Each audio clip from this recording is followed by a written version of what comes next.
Geçen günlerim hoş dile Bereyim cani sen dile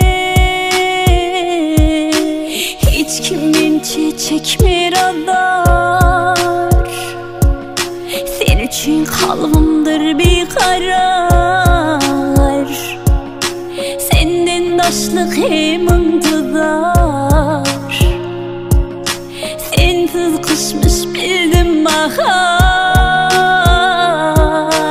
Söyle sen yıldız mı ye ay Tapmadım sen şanına tay Açtım sen yüreğimde cay Gel elimi senim tutar